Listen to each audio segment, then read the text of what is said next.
기도합니다. 내가 내 이름을 기념하게 하는 모든 곳에서 내게 임하여 복을 주리라 하신 하나님을 의지해서 이곳에 왔고 또 함께하고 있습니다. 주의 이름으로 모인 주의 백성들이 오니 오늘 말씀을 들으면서 하나님 하늘의 복을 주시기를 원합니다. 주 예수님의 이름으로 기도드립니다. 아멘. 출애굽기 20장 24절에 보면 내가 내 이름을 기념하게 하는 모든 곳에서 내게 임하여 복을 주리라 이렇게 말씀했습니다. 예수학교가 주의 이름으로 모인 예수학교가 복을 받는 큰 은혜가 함께하기를 바랍니다. 아멘. 그리고 우리가 성경을 공부할 때는 이 말씀이 오늘 나에게 주시는 말씀으로 받는 것이 중요해요. 아멘. 제가 성경을 계속 붙들고 살아보니까 내가 읽을 때마다 오늘 나에게 주신 말씀으로 받을 때 은혜가 되고 하나님의 역사가 일어나고 기적이 일어나는 체험을 많이 합니다.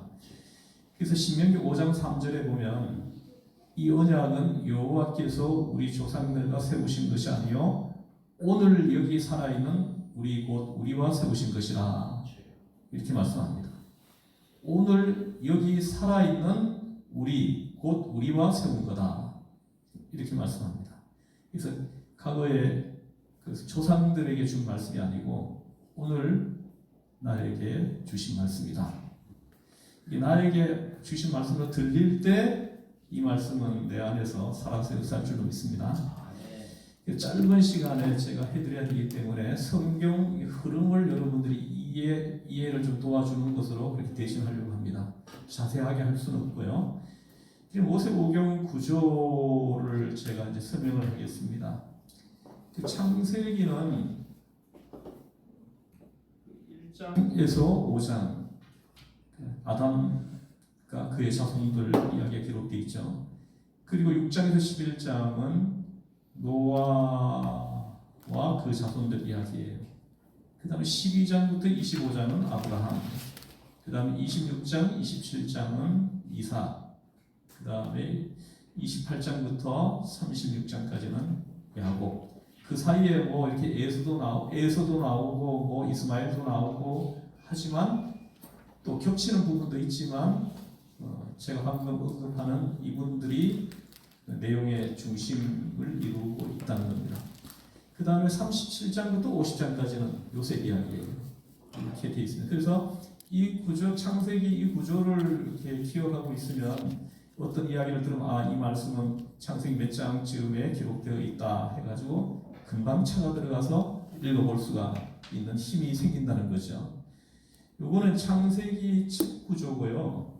그 다음에 모세오경 구조로 보면 창세기 3장에 인간 타락, 인간이 타락하는 이야기가 기록되어 있습니다. 여러분들 내용은 잘 알죠? 아담과 하와가 선악과를 따먹는 이야기. 그리고 그 후에 3장 15절에 보면은 이미 그 메시아를 보내주실 것을 언급하고 있습니다. 메시아를 보내주시는데 여자의 후손으로 오실 거라는 것을 알게 해주는 부분입니다. 이렇게 말씀하시고 그 다음에 12장 1절에 와서 하나님께서 구체화시킵니다. 이제 우리 인류 구원 계획을 구체화시키는데 한 사람을 세워가지고 이제 구속사를 이제 이루어갈 계획을 구체화시키는 그 사람이 누구입니까? 아브라함이에요. 아브라함을 불러가지고 아브라함에게 얘기하죠. 내게 복을 주어 내 이름을 창대하기니 너는 복이 될지라 이렇게 말씀합니다. 그래서 아브라함을 통해 가지고 성경을 주시고 아브라함을 통해서 한 민족을 주시고 아브라함을 통해서 구원자를 보내실 거다. 이게 창세기 12장 1절, 2절, 3절에서 주시는 메시지입니다. 그들을 너로 인하여 복을 받을 것이다. 모든 민족이 복을 받을 것이다 하시는 이 말씀 속에 성경을 주시고 그 다음에 한 민족을 만들어 주시고 또 메시아를 보내주실 것이다. 이렇게 나중에 해석을 할 수가 있습니다. 그래서 그 뒤에 이야기는 이제 하나님께서 그 메시아를 보내기 위해 가지고 그 과정을 쭉 기록해 놓은 것이 성경책입니다. 그래서 15장에 가지고는 햇불 언약이 나옵니다.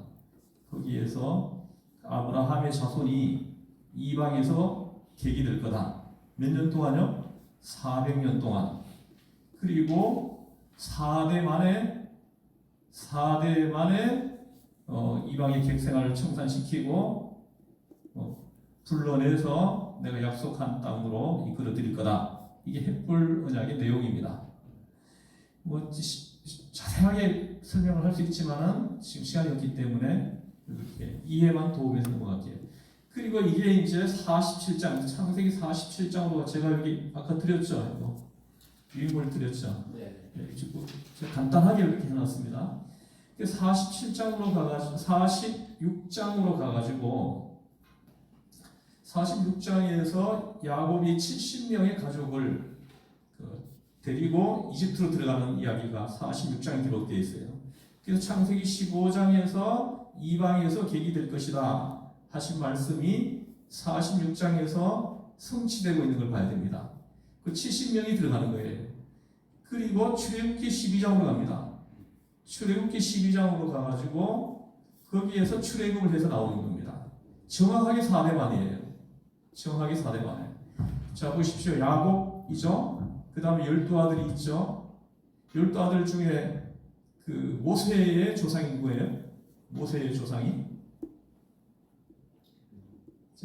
대답 좀 해보시죠. 야곱의 12아들 중에 모세의 조상이 누굽니까? 레위죠. 레위 지파입니다. 모세는. 그 다음 야곱, 레위, 그 다음에 또 누굽니까? 레위에게는 몇 명의 아들이 있습니까? 3명의 아들이 있죠. 그 3명의 아들이 누굽니까? 제가 물어보면 안 되는군요. 게고무, 게르손, 고합, 무라리. 그 3명의 아들이 있습니다. 그 3명의 아들 중에 모세의 조상은 누구예요? 모세의 선조는? 머리가 아프기 시작합니다, 제가. 네. 이 3명의 아들 중에 고핫이 모세의 선조예요, 선조. 이 고핫에게는 또 아들이 또 4명이 있죠. 누구입니까? 첫째 아들이 아므람, 두 번째 아들이 헤브론, 세 번째 아들이 우시엘, 네 번째 아들이 이스할. 이렇게 있는데 요 중에 이스할이 누구냐 하면요, 민수기 16장에서 모세에게 덤벼들었던, 반역했던 누구죠? 아니 모세에게 반역한 사람. 성경에는 관심이 전혀 없는가 보죠. 전 예수학교가 성경에 능통한 자들로 이렇게 가득해지기를 바랍니다. 이걸 이렇게 해놨네요. 이 고핫에게는 4명의 아들이 있는데 아까 이게 헤브론, 우시엘, 이스할 이렇게 하면 되겠죠. 근데 여기에 보면 고핫 아들 중에 이스할이 있어요. 이 이스할의 아들이 누구냐? 여기 안 나왔네요. 요 이스할은 누구냐면 고라입니다. 고라. 알죠? 그 민수기 16장에서 모세에게 그 반역했던 사람 기억하죠? 그 이스할의 아들입니다. 그 사람이. 그리고 우시엘의 아들이 또 2명이 있는데 그 2사람이 누구냐면 엘사반과 미사엘이라는 사람이에요.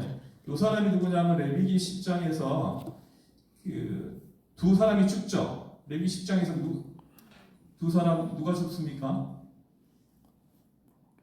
아론의 2 아들 다른 불로 제사를 지내다가 죽은 사람 2사람 있잖아요. 예. 아론의 2 아들 첫째 둘째 나답과 아비우. 알면서도 대답을 안 하시는 건지 아니면은 이렇게 그냥 입을 꼭 닫으시고 계시는 건지. 근데 제가 성경을 제가 21년째 가르쳤는데요. 제가 성경을 가르치면서 제가 체험한 건 뭐냐면은 이렇게 적극적으로 응답하는 분들이 크게 은혜를 받더라고요. 그래서 성경도 빨리 능통해져요. 그러니까 가만히 있는 사람들은 그 성경에 능통해지는 사람을 본 적이 없어요. 그래서 레위기 10장에서 두 사람을 하나님이 죽이시는데 그 사람이 아론의 첫째, 둘째 아들이에요. 나답과 아비후. 이 사람이 죽었을 다른 불로 제사하다가 죽었죠. 그 시체를 내어낸 사람이 그 우시엘의 아들입니다. 그 엘사반과 미사엘 다 모세의 사촌들이에요. 사촌들이고 그리고 요 아므람이 고앗의 첫째 아들인데 이 아므람의 부인이 누구인지 아시죠? 부인 이름 굉장히 유명한데 흔들 하는 그 찬양 있잖아요, 그죠? 거기 그때 그 바구니를 만들어서 띄운 사람 누구예요? 바구니를 만들어서 거기 아기를 넣어가지고 강물에 띄운 여인 요게벳이죠, 요게벳. 요게벳. 아이고 머리 아프시죠? 아니 예수 학교가 정신을 어디 팔고 있는 거예요? 하나님 말씀에 집중해야 되지 않겠습니까? 이 요게벳은 참 지혜롭고 어질고 현명하고 참 슬기로운 여자예요. 저는 성경에서 아주 슬기롭고 지혜롭고 어진 여인 한 사람을 추천하라 그러면 저는 요게벳을 듭니다. 참 지혜로운 여인이에요. 사람이 할 수 있는 일은 다 하고 그 다음에 그 한계를 넘어가면 하나님께 맡기는 아주 현명한 그 믿음을 지니고 있는 여성입니다. 자, 그래서 이 아므람의 부인이 요게벳인데 이 요게벳에게 이 아므람과 요게벳 사이에 몇 명이 태어나죠? 성경이 기록되어 있는 대로만 보면 세 명이죠. 첫째가 누구예요? 아론은 둘째고 첫째가 미리암이죠.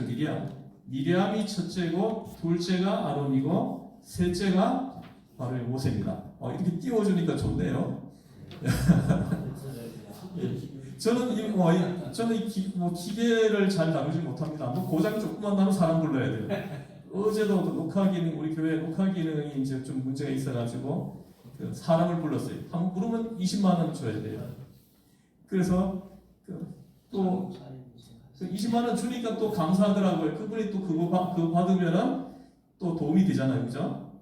또 저는 또 나눠주니까 또 풍성하게 하시고 할렐루야. 이렇게 준다고 있잖아요. 가난해지는 거 아닙니다. 제가 이렇게 체험한 그 영적 축복의 원리는 참 퍼줄수록 점점 풍요롭게 하시더라고요. 이 말을 좀 알아들으실 수 있을지 모르겠어요. 제가 우리 아이들 5명 키우면서도 빚 하나도 안 지고 다 키웠잖아요. 잘 키웠잖아요. 빚을 한 번도 진 적이 없어요. 누구한테 도와주세요. 말한 적이 없습니다. 우리 교회에서 주시는 사례비가 많으면 안 해요. 저는 170만 원만 딱 받습니다. 보너스도 한 번도 받아본 적 없어요. 저는 18년 됐습니다. 딱 18년입니다. 다음 주 되면 만 18년 되는 날인데 18년 동안 단 한 번도 보너스를 교회에 요청한 적 없습니다. 없어요. 제가 우리 교회 전사님이 2분이 있는데 전사님들에게는 명절 때 제가 좀 이렇게 명절비를 좀 드립니다. 근데 저는 한 번도 요청해 본 적 없어요. 그런데도 부족하지 않았다는 거, 하나님께서 저와 함께 하신다는 걸 증명하시는 거 아니겠습니까? 아니겠어요? 자, 그래서 미리암, 아론, 모세. 자, 모세 이제 한번 해볼게요. 야곱이 어디 있습니까? 야곱. 그 성경에서 몇 대 할 때는요, 당대를 계산하지 않습니다. 몇 대 손 할 때는 당대까지 포함해요. 계산할 때. 야곱부터 해볼게요. 여기 어디? 레위가 어디 갔나? 없네. 여기 있네. 야곱에서 레위 1대, 2대, 3대, 4대. 정확하게 4대 만에 빼내신 거예요. 이 창세기 15장 횃불 언약에서 하나님 아브라함과 맺은 그 언약을 하나님께서 아주 신실하게 지키시는 하나님을 만나는 거예요. 할렐루야. 아멘. 자, 그래서 그렇게 해서 12장에서 이제 창세기 46장에서 70명이 들어가서 출애굽기 12장에서 약 300만 명이 되어가지고 출애굽에서 나오는 겁니다. 이렇게 해서 헷불론이 성취되는 걸 우리가 볼 수 있어요. 이 흐름을 우리가 잘 봐야 됩니다. 그리고 출애굽기를 보면은 출애굽기 구조를 보면은 1장에서 6장은 출애굽 준비예요. 출애굽 시킬 지도자를 준비하고요. 그 다음에 또 그 소명을 주는 겁니다. 콜 해가지고 또 이렇게 이집트로 들여보내는 이야기, 이 모든 게 다 포함되어 있습니다. 그리고 7장에서 12장은 우리가 너무나 잘 알고 있는 열재앙, 알죠, 그죠? 열재앙을 한번 순서대로 한번 대실 수 있는 분.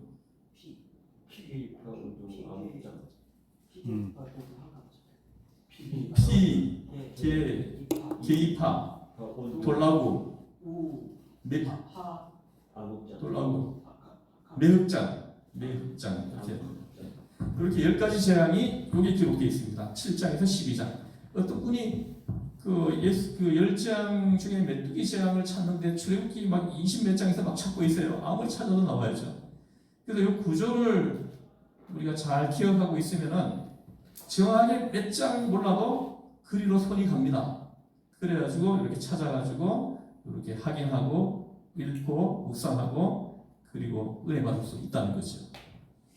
그 다음에 12장에서 출애굽을 하고요.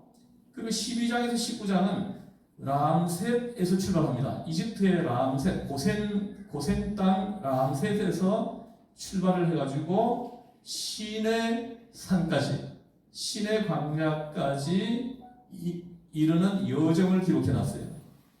그래서 라숫개비, 홍수마, 엘신느시. 저번에 한번 내가 외워드린 적이 있는 것 같은데 라숫개비, 홍수마, 엘신느시. 옆에 있죠, 그죠? 람셋 출발, 숫꽃, 에담, 비하이로, 홍해, 수루, 마라, 엘림, 신강야. 르는 뭐예요? 르? 르신요? 르비딘. 여기서 출애굽 이후에 첫 번째로 전쟁을 한 곳이에요. 여기가 첫 번째 전쟁. 어디야? 누구하고 했어요? 첫 번째 전쟁을 한 종족이 누굽니까? 아말렉이죠. 아유, 목사님 제일 대답을 잘하시네요. 그래서 근데 제가 이렇게 목사님들 이렇게 전수해 주려고 목사님들 성경 공부를 해보면 정말 제가 이렇게 생각했던 것보다도 성경을 너무 몰라요. 진짜 너무 몰라요. 어떤 내용은 이제 좀 아는데 그 말씀이 어디 나오는지를 물어보면 대답을 잘 못해요. 성경을 안 본다는 거예요. 성경을 제쳐놓고 이렇게 목회를 하고 있다는 거죠. 성경을 붙들고 목회하시는 분들은 그래도 목회가 재미있습니다. 다 목회가 잘 돼요. 그래서 난 성경을 붙들어라. 우리가 사는 길은 성경을 붙드는 길밖에 없다. 이것을 저는 말씀을 드립니다. 그래서 한번 해보자. 라숫개비, 홍수마, 엘신느시. 라숫개비, 홍수마, 엘신느시. 자, 따라해보세요. 라숫개비. 라숫개비. 따라하세요. 라숫개비. 홍수마. 엘신느시. 이게 12장에서 19장에 기록되어 있는 내용입니다. 이것대로 따라가면은 한 장, 두 장 넘어가는 거예요. 아시겠습니까? 그래서 여기서 구름기둥, 불기둥이 나타난 곳이 어디입니까? 불기둥, 구름기둥이 나타난 곳이 어디예요? 예? 우리가 너무너무 아프기 시작합니다. 불기둥, 구름기둥이 나타난 곳. 에담이잖아, 에담에서 불기둥, 구름기둥이 나타나서 인도하기 시작을 했어요. 보호하고 인도하기 시작했습니다. 그럼 이거는 알겠죠? 만나가 내리기 시작한 곳은 어디예요? 예? 아시면서도 대답을 안 하는 거 맞죠? 그 만나가 내리기 시작한 곳은 신강야입니다. 신강야. 이 이야기가 기록되어 있는 것은 몇 장입니까? 출애굽기. 이거를 잘 몰라도 12장부터 19장 사이에 나온다는 건 알겠죠, 그죠? 그 16장에 정확히 기록되어 있습니다. 거기 만나가 내리는 이야기 기록되어 있고요. 그러면 출애굽해가지고 신광야까지 이동하는 그 기간이 얼마 걸렸는지 혹시 아시는 분 있습니까? 거의 여기 있어요. 그 출발한 날짜가 언제입니까? 출발한 날짜가 1월 15일이에요. 그리고 6월절은 1월 14일이고요. 1월 14일 6월절 지키고 1월 15일 출애굽을 했습니다. 그 해질 때, 이 사람들은 시간 개념이 해질 때부터 시간을 시작해요. 그래야 해질 때 출발해서 나왔습니다. 그리고 신광야에는 2월 15일 도착합니다. 그러면 약 한 달 걸렸죠. 그리고 시내 광야에 도착한 것은 제3월에 도착했다 합니다. 약 3개월 걸려가지고 시내 광야에 도착했다는 것. 그 이야기들이 12장에서 19장 사이에 다 기록되어 있습니다. 물이 없어가지고 또 원망하는 이야기, 이 모든 게 다 여기 있어요. 그리고 홍해 바다가 갈라지는 이야기, 다 여기 기록되어 있습니다. 굉장히 중요해요. 그래서 제가 라스케이베 홍수나 엘시드시 이 지명을 내가 외워드리는 거예요. 굉장히 중요한 지명이기 때문에. 그 다음에 19장부터 23장은 19장에서 시내산 1차 등정이 기록됩니다. 시내산을 첫 번째 올라가는 거예요. 시내산에 올라가서 받은 계시가 이게 바로 1차 계시예요. 1차 계시에서 받은 중요한 내용을 혹시 언급하시는 분이 있을까요? 첫 번째로 받은 계시가 뭐예요? 1차 계시로 첫 번째 받은 계시가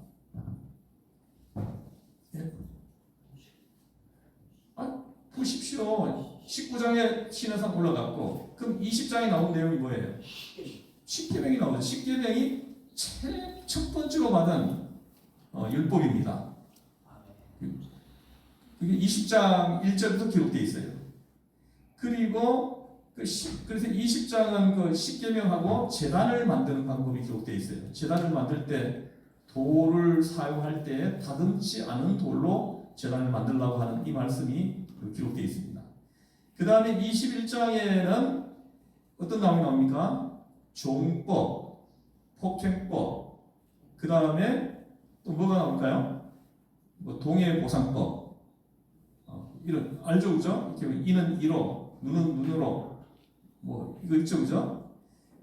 상처는 상처로, 이건 여기 안 나오고요. 레위기 24장에 기록되어 있습니다. 거기 동해보상법이 나오는 곳이 세 곳이에요. 신명기는 19장에 기록되어 있고 그게 나옵니다.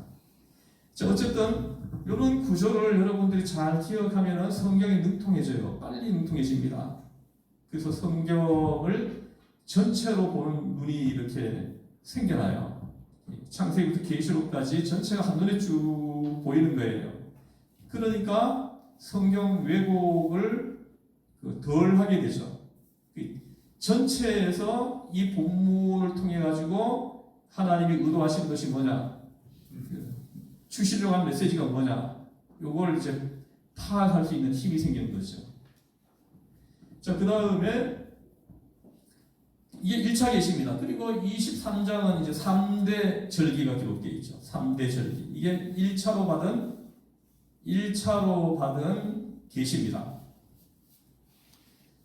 그 다음에 24장에서는 2차 등정이에요. 두 번째로 시내산 올라갑니다. 그래서 총 3번 올라가요.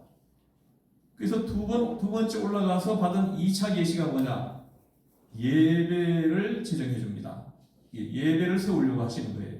그래서 25장부터 40장까지는 예배당을 지어주는 이야기입니다. 그래서 25장부터 34장까지는 예배당, 그러니까 다시 말하면 해막 계시예요. 그 중간에 금송아지 사건이 발생해가지고 이렇게 계시가 아닌 내용이 조금 삽입되어 있지만은 25장부터 34장까지는 예배당 건축, 회당 건축 계시입니다. 그리고 35장부터는 건축이에요. 실제입니다. 그래서 건축하려면 뭐가 필요해요? 건축하려면 뭐가 필요합니까? 건축 헌금을 해야죠. 건축 헌금. 건축비가 있어야 시작하는 거 아니에요? 그래서 35장은 건축 헌금하는 내용이 쭉 기록되어 있습니다. 읽어보시면 얼마나 그 은혜가 되는지 몰라요. 지금 건축하는 교회는 반드시 나는 35장을 깊이 묵상하고 건축을 시작해야 된다. 이게 저의 견해입니다.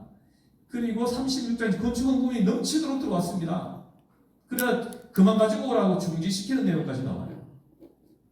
그래서 건축 헌금 들어왔으면 어떻게 해야 됩니까? 건축 시작해야 되죠, 그죠? 36장부터는 건축 시작하는 거예요. 건축 시작합니다. 건축비를 받아놓고 건축 안 하고 이렇게 그걸 허튼 데 쓰면 이거 큰일 납니다. 저는 그런 교회 많이 봤어요. 건축비로 받아놓고는 엉뚱한 데 쓰는 아주 그냥 또 사기꾼 같은 사람들 많이 봤습니다. 그래서 건축을 시작합니다. 그래가지고 뭐 결산하는 사람은 뭐 이다말, 아론의 마지막 아들 그 이다말이 그 건축 결산을 했다 하는 38장에 그런 내용이 나오고요. 뭐 금이 얼마 들었고, 은이 얼마 들었고, 동이 얼마 들었고, 굴이 얼마 들었고 이런 것들을 구체적으로 결산을 합니다. 그게 38장이고 39장에 완공되고 40장에는 여호와의 영광이 그 회막에 임재하였다 이렇게 얘기합니다.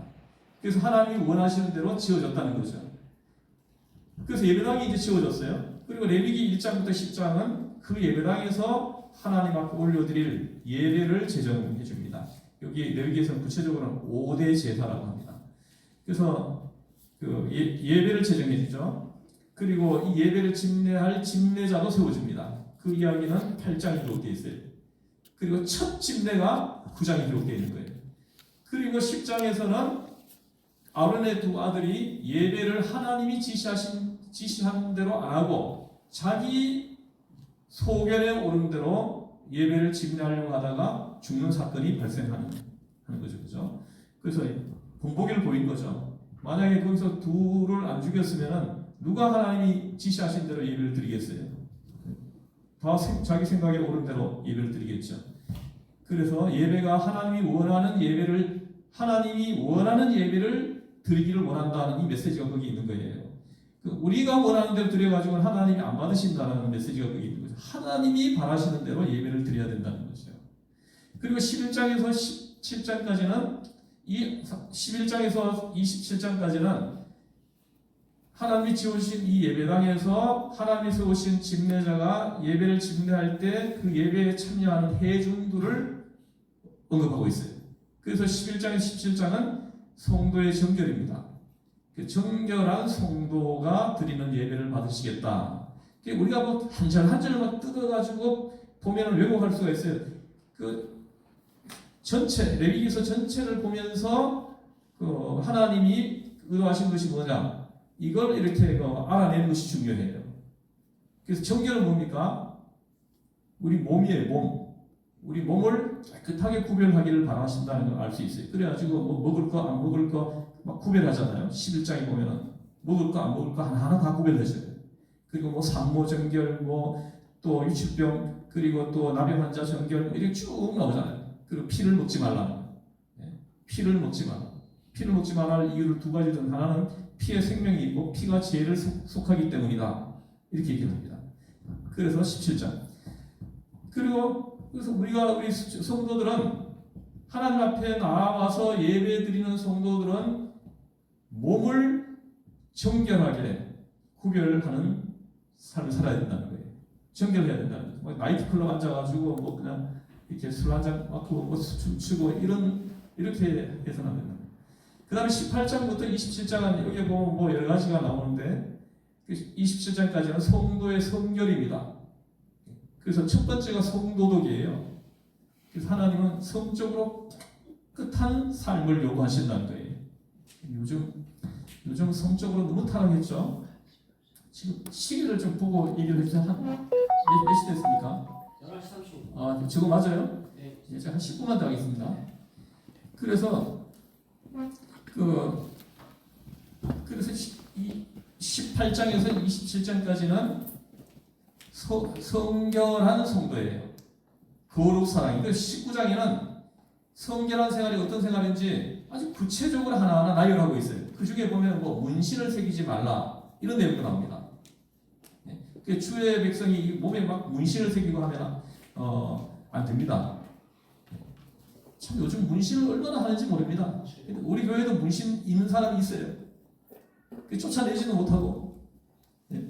그래서 지금도 한 사람을 내가 전도하고 있는데 문신이 온몸에 있는 사람이야. 근데 그 아이들, 딸하고 아들은 보내줘요, 우리 교회를. 보내주는데 자기는 안 나오는 거예요. 그래, 그저께 가가지고 아빠가 두 아이를 키우고 있는데, 막 집이 막 엉망이 나는 거예요. 막. 그래서 우리 교회에서 몇 사람이 가가지고 청소해주고 왔습니다, 그 집을. 뭐 큰 폐기물 봉투로 그냥 가득 그냥 담아냈습니다. 담아내고 그냥 깨끗하게 청소해주고 왔습니다. 빨래도 다 빨아주고, 그리고 설거지 수국이 쌓인 거 설거지 다 해주고 이렇게 왔어요. 그랬더니 너무너무 감격해 하시더라고요. 한 달에 한 번씩 가서 해드리겠다 이렇게 얘기를 했습니다. 그래서 문신하는 또 그리고 또 이제 머리를 둥글게 깎지 말라는 말씀도 나와요. 우리나라 해병대가 머리를 둥글게 깎더라고. 가운데만 딱 남겨놓고 뺑글로 가면서 깎더라고. 이건 거룩 생활에서 이게 제외되는 내용이에요. 그리고 뭐 샘머리 앞에 일어서라. 우리가 뭐 전철 같은 거 타면 어르신들이 보면은 일어서잖아, 그죠? 이게 하나님이 요구하시는 거예요. 이런 내용들이 구체적으로 있습니다. 그리고 또 21장에 보면은 예배를 집례하는 집례자들의 성결한 생활이 얼마나 깨끗해야 되는지를 구체적으로 해요. 그 딸이 이렇게 음행을 하면 불태워 죽이라고 이렇게 얘기합니다. 그리고 이 제사장이 이제 사별을 했을 때 재혼할 수 있는 여자의 기준도 제시해 놓고 있어요. 거기는 오로지 처녀하고만 결혼할 수 있다. 이렇게 얘기합니다. 이게 에스겔서에 가면은 에스겔서 43장, 44장에 가면은 이게 완화돼요. 거기 보면은 제사장이 재혼할 수 있는 여인은 처녀하고 또 결혼했던 여자하고 할 수 있는데 제사장의 미망인 사람, 제사장의 부인이었다가 제사장이 죽은 사람 있죠, 그죠? 그 사람하고는 결혼할 수 있다. 이렇게 얘기를 합니다. 그리고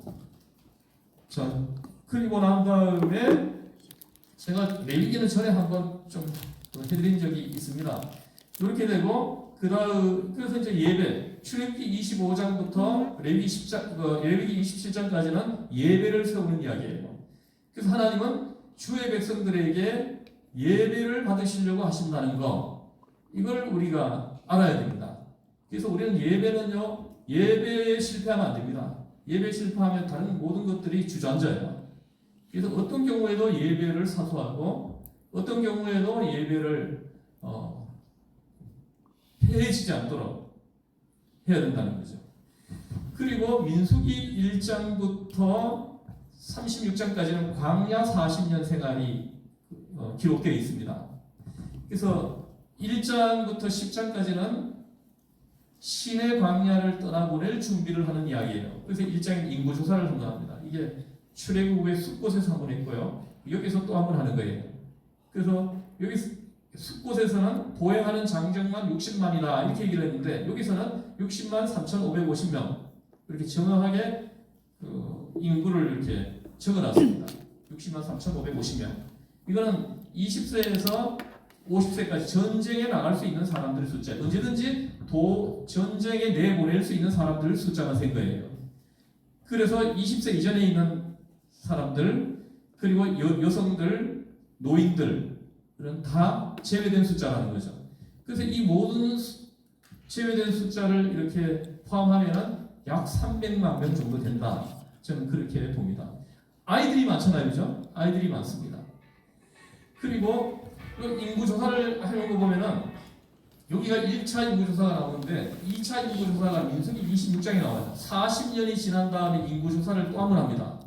또 한 번 했는데 40년이 지나서 한 인구조사 총계가 몇 명이나 60만 1,730명이에요. 그래서 약 1,000명 정도 차이가 납니다. 40년 전에 인구조사한 인구하고 40년 이후에 인구조사한 인구하고 약 1,000명의 차이밖에 안 납니다. 별로 놀라지도 않네요. 이거는 어마어마하게 놀랄 일이 하나님이 하셨다는 걸 부인할 수 없는 증거입니다, 이게. 그리고 광야에서 얼마나 많은 사람이 죽었습니까? 어느 사람이 계산을 해봤는데 하루에 약 2만 명이 죽었대요. 죽은 사람들 숫자를 계산해 보는 거예요. 그렇게 많은 사람이 죽었는데 인구가 안 줄어들었다는 거예요. 그리고 20세 이상인 사람들 다 죽었잖아요.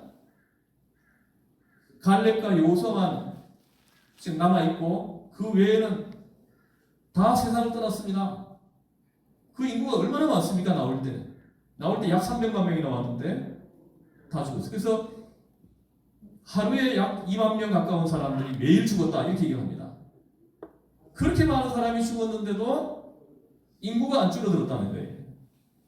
그래서 우리나라에서도 뭐 출산 장려 정책을 이렇게 천문학적인 돈을 쏟아부으면서 이렇게 하고 있는데 다 이거 헛수고예요. 안 됩니다.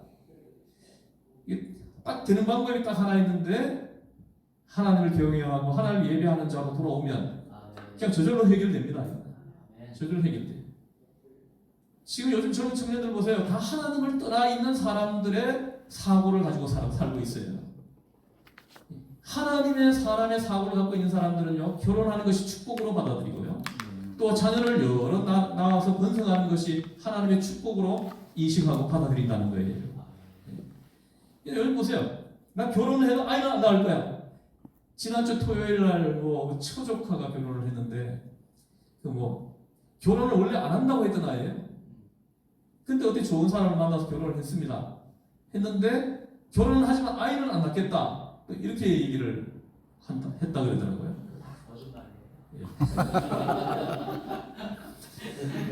그래서 제가 이제 통탄스러운 건 뭐냐면은 그냥 하나님을 믿는다고 하는 사람이라는 거예요.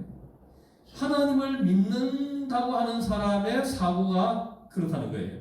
이게 시간 안 믿는 사람이라면은 이해하죠. 그러나 믿는 사람이라면은 그런 사고 구조를 가질 수가 없어요. 하나님을 정말로 믿는 사람이라면, 살아계신 하나님을 경외하고 예배하는 사람이라면 결혼을 축복으로 받아들인다. 자녀를 여러 낳아가지고 자손이 많아지는 것을 하나님의 은총으로 인식하고 받아들인다는 거예요.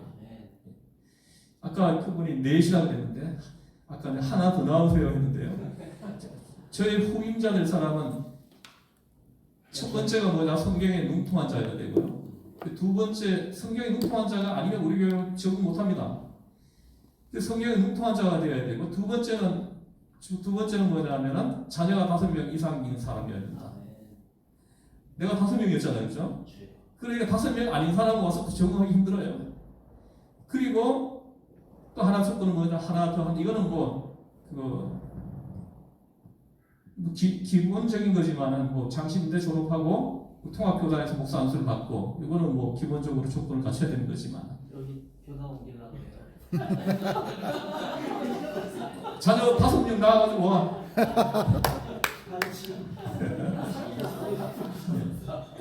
못 나오면은 입양이라도 해가지고 5명을 채우세요.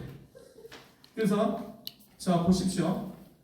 그래서 인구조사에 이렇게 하나님의 출산 문제를 해결할 수 있는 비밀이 여기 인구조사에 들어있다는 걸 사람들이 몰라요. 그래서 인구조사요. 2장에는 진배치, 3장에서는 또 레위인하고 초태생 계수, 4장에서는 레위인들한테 임무를 줍니다. 레위인들 구체적으로 게르손 자손, 무라리 자손, 고핫 자손에게 임무를 이렇게 구체적으로 주는 그런 이야기들이에요. 5장에는 또 이렇게 의심의 소재가 이렇게 좀 삽입이 돼 있어요. 이게 새로운 법이 들어옵니다.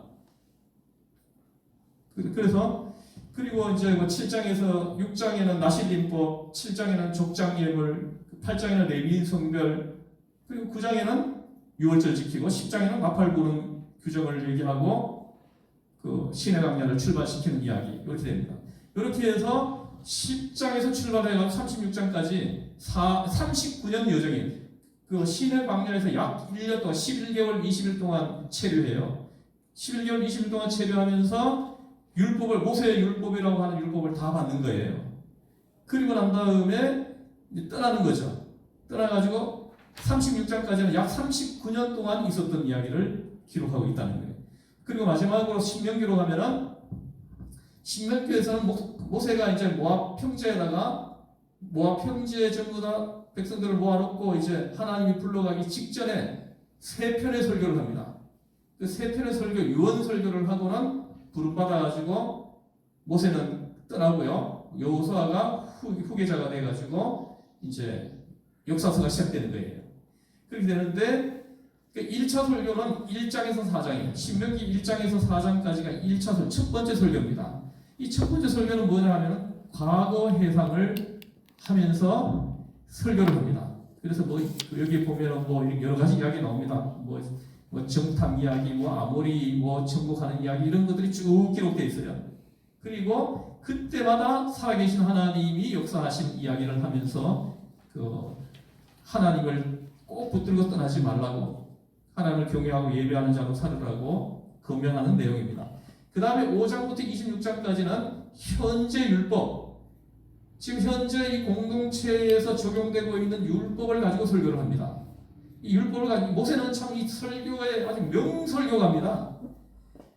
이 현재 율법을 가지고 설교를 하는데 5장에서 11장까지는 도덕법이에요. 하나님의 백성이 지켜야 할 도덕법을 가지고 설교를 합니다. 그 다음에 12장에서 16장까지는 의식법이에요. 의식법을 가지고 다시 이렇게 차근차근히 설명하면서 설교를 합니다. 그 다음에 16장부터 26장까지는 시민법이에요. 하나님의 백성들이 지키며 살아야 할 시민법을 언급하고 있습니다. 그리고 27장부터 30장까지 여기가 이제 세 번째 설교죠. 여기 세 번째 설교입니다. 그래서 현재 율법을 가지고 5장부터 26장까지 하고 27장, 30장이 세 번째 설교. 세 번째 설교는 뭐냐면은 미래를 전망합니다. 이 백성이 이제 약속의 땅에 들어가서 살 때 분명히 너희들이 하나님을 떠날 거다. 그걸 얘기합니다. 그래도 모세가 당부해요. 절대로 하나님 떠나지 말고 이 언약을 지키라고 하면서 새 언약을 새로 세워주는 거예요. 그런 내용입니다. 언약을 다시 인식시키고 비전하는 이야기입니다. 그리고 31장은 후계자 세우고 32장은 모세가 하나님 앞에 찬양하고요. 지금까지 동행해 주신 하나님을 찬양하고, 그 다음 33장에는 12지파를 축복하고, 그 34장에 주님 품에 안기는 이렇게 신명기가 되어 있습니다. 제가 역사서까지 하려고 했더니 시간이 지금 너무 많이 갔습니다. 역사서 이거는 딱 제가 잠깐만 설명해 주면 딱 보입니다. 보이는데 지금 이 모세오경에 여러분들 제가 이렇게 지금 설명해 준 것을 여러분들이 잘 이해하셨다면 모세오경이 이렇게 보일 거예요. 전체가 이렇게 한눈에 이렇게 보이죠. 그러면은 성경이 재밌어집니다. 읽어도 재밌어요. 재밌습니다. 그리고 은혜도 함께 하고요. 제가 시간 관계상 역사서는 나중에 한번 해드리겠습니다. 그리고 제가 원래는 안식년으로 생각하고 성경 공부를 원래는 쉬웠습니다. 외부인들한테 해주는 건 쉬웠어요. 우리 교인들한테 하는 건 계속 하고 있고요. 외부인들한테 해주는 성경 공부는 제가 21년 동안 했거든요. 그래서 조금 원래는 쉬고 싶어서 1년 쉬고 있습니다. 근데 내년부터는 성경 공부를 다시 하려고 합니다. 그때 제가 알려드리면은 오시면은 성경에 능통한 자로 제가 훈련시켜 드리겠습니다. 자, 여기 잠깐 기도하고 마치겠습니다. 하나님 아버지, 하나님의 말씀을 공부하면 그 안에 모든 비밀이 우리에게 있는 모든 인생 문제가 해결되게 하는 비밀이 다 숨어 있다는 것을 알고 기뻐하고 감격하고 하나님을 찬양합니다. 하나님, 이 주의 백성들이 성경을 제쳐놓고 프로그램을 가지고 또 자기 지식과 지혜를 가지고 사람들을 이끌어 주려고 발버둥 치는데, 하나님 아버지, 우리 한국교회가 지혜로워져서 하나님 말씀 속에 모든 비밀이 있다는 것을 깨닫게 하시고, 하나님 말씀으로 돌아오는 수련회 해도 말씀으로만 수련회하고, 세미나를 해도 말씀으로만 세미나하고, 하나님, 이런 성령의 역사하심이 우리 교회, 한국교회 불타게 해주시기를 원합니다. 주여 역사하여 주시옵소서. 우리를 제수 원하신 예수님의 이름으로 기도드리옵나이다. 아멘.